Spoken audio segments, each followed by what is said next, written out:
ताज़ा अपडेट आप देख रहे हैं डीके इंडिया न्यूज़ 24 पर।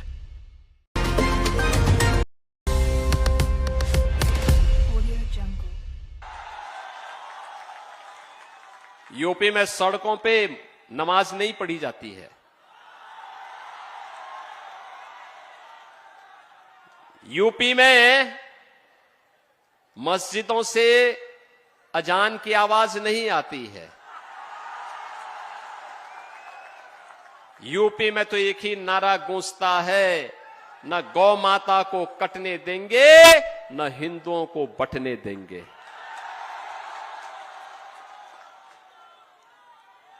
वहां पर अनुसूचित जाति हो या जनजाति,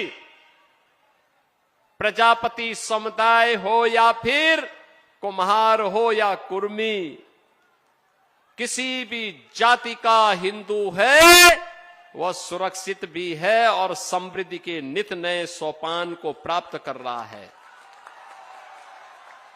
अब अयोध्या में राम भक्तों पर कोई लाठी गोली नहीं चला सकता। अब तो अयोध्या में भगवान राम का भव्य मंदिर का निर्माण हो गया है। आयोजन कैसे होने चाहिए?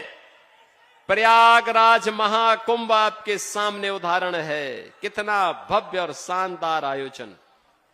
और मुझे बताया गया कि पुरुलिया के कुमार समुदाय के लोग श्री ज्योतिर्मय सिंह महतो जी के नेतृत्व में प्रयागराज महाकुंभ में गए थे।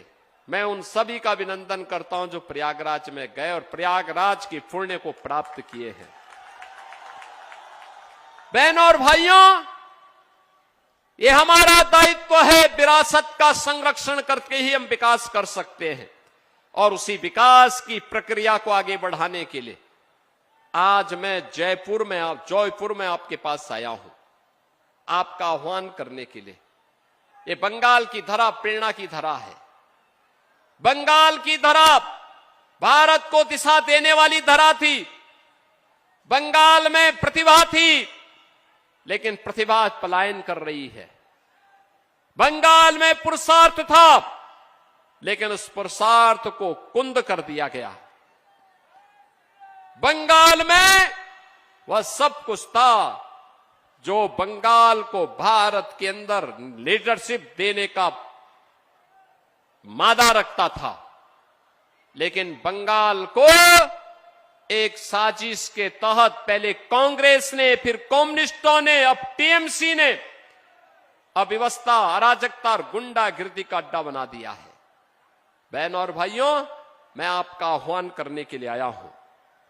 याद करना, कभी बंगाल की धरती से निकला वंदे मातरम भारत की आजादी का अमर मंत्र बन गया था।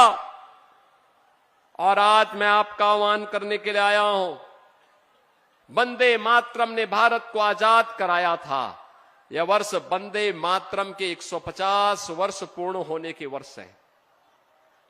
और इस अवसर पर मैं कहूंगा कि हमें वंदे मातरम के 150 वर्ष पूर्ण होने के उपलक्ष्य में टीएमसी मुक्त बंगाल चाहिए, क्योंकि टीएमसी मुक्त बंगाल का मतलब डबल इंजन की बीजेपी की सरकार, और डबल इंजन की बीजेपी की सरकार का मतलब बंगाल के अंदर अब उन्नयन शुरू होगा, विकास शुरू होगा। विरासत और विकास की इस पावन धरा के लिए आज मैं आपके बीच आया हूं। बहनों और भाइयों, ममता दीदी कहती है कि खेला हो बे, लेकिन मैं ममता दीदी से बोलना चाहता हूं, ए बार खेला शेष, उन्नयन शुरू। अब खेल समाप्त, टीएमसी का खेल समाप्त, अब बंगाल का विकास प्रारंभ होगा।